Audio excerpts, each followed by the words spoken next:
I had an employer that is a national nonprofit with hubs all throughout the country, and the hub that I worked for here in Lincoln, Nebraska, they were strongly pushing for me to recruit board members of a particular race, and to the point where they didn't really care if they were qualified or trained or knew much about the people that we served. They just really wanted to have people of color, and they wanted more females too. So it was based on sex and race on the board. And living in Lincoln, Nebraska, it was pretty challenging finding people that were qualified, knew something about our target audience that we were working with. It was to the point where I felt like I was just recruiting people right off the street that had nothing to do with our board, the mission of the nonprofit. And I was really thankful when they all of a sudden at the national level decided, oh, okay, let's not put emphasis on that right now, just go about your business.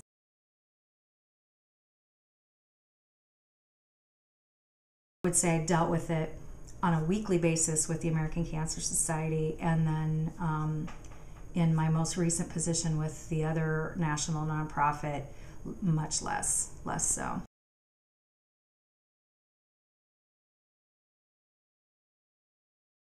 Oh yeah, people they aren't even aware.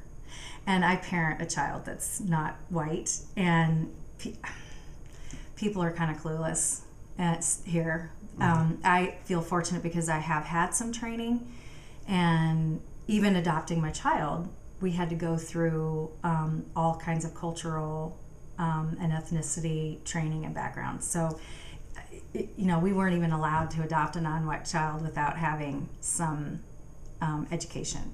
But I think the general person walking down the street in Lincoln, Nebraska doesn't have a clue. Mm-hmm.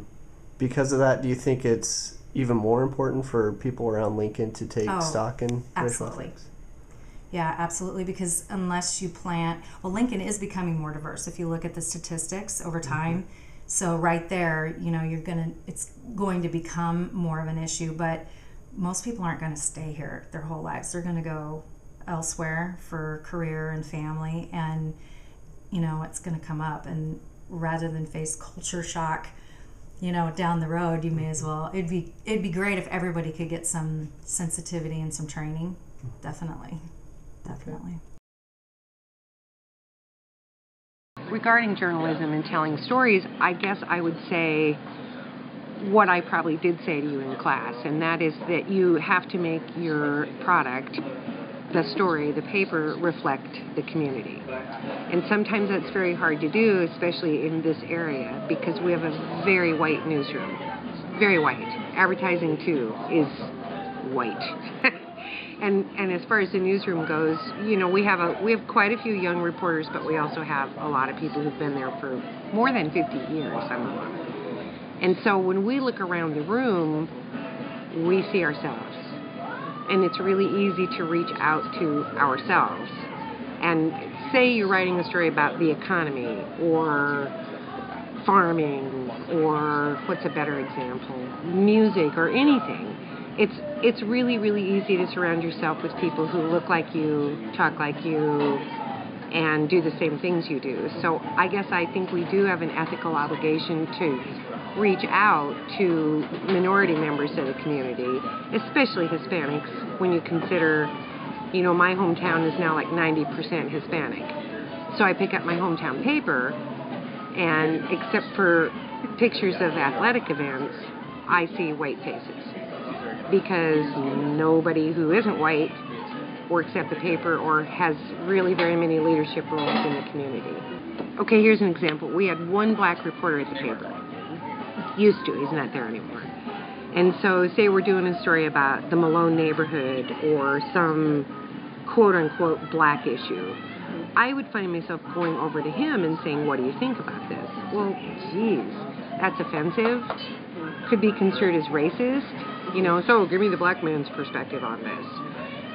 On the other hand, I think we have some obligation to seek out the views of people who don't look like us. Years ago, we had what we called a diversity council. And It was fabulous. We've had probably 15 or 20 people from all different races, and they met once a month at the newspaper, and they weighed in on all of these questions. And as a result of having them, we had a diversity source list. So something happens in Tajikistan or Bosnia or somewhere, we would be able to go to people from those communities to get response. Gone by the wayside, isn't there anymore. But it was a genuine effort on our part, I think, to reach out and find just different voices.